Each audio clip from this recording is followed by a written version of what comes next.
Hello friends. आज का दिन हम सभी भारतीयों के लिए एक बहुत ही दुखद वाला दिन है, या कह सकते हैं कि आज का दिन एक काला दिन है।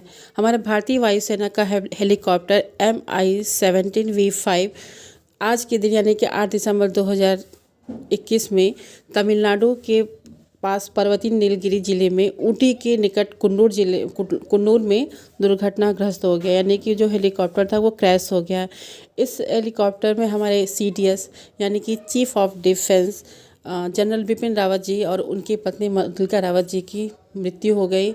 और उन्हीं के साथ इस जो प्लेन था, जो आपका हेलीकॉप्टर था, उसमें 14 लोग सवार थे, जिनमें से 13 लोग की मृत्यु हो गई है। और एक व्यक्ति जो है अभी वो गंभीर हालत में है, उनकी अभी मतलब ट्रीटमेंट चल रहा है उनका। तो ये ना सिर्फ उनके परिवार के लोगों के लिए एक क्षति की बात है, ये पूरे देश की क्षति हुई है। इसमें बहुत दुख की बात है। और एक तरह से कहते हैं कि वो बहुत बड़े फाइटर थे, उनकी पूरी फैमिली इस लाइन से जुड़ी हुई थी। इसमें वो हमारे देश की सेवा करे थे, उनकी पूरा परिवार। तो कहा जाता है कि उनकी पत्नी के लिए भी कहा गया है कि जो कहा जाता है कि जब साथ दिया है तो निभाएंगे। तो उनका और उनकी पत्नी का इतना सुंदर साथ रहा कि वो जीवन के अंतिम समय भी साथ रहे और साथ ही दोनों गए। तो दुख की बात है, लेकिन उनके लिए, उनकी पत्नी के लिए खुशी की बात है कि वो अपने मतलब कहा जा सकता है कि अपने पति के साथ थी।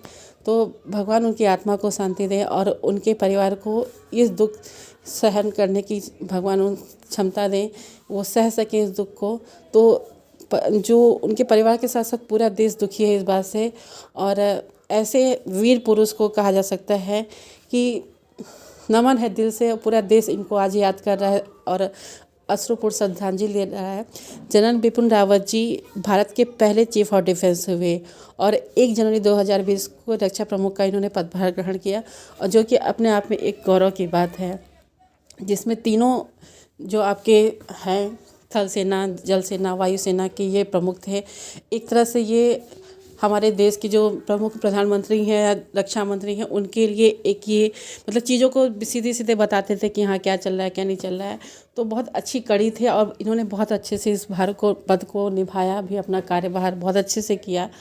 तो भगवान उनकी आत्मा को शांति दे। जय हिंद। आपको दिल से नमन है बिपिन रावत जी।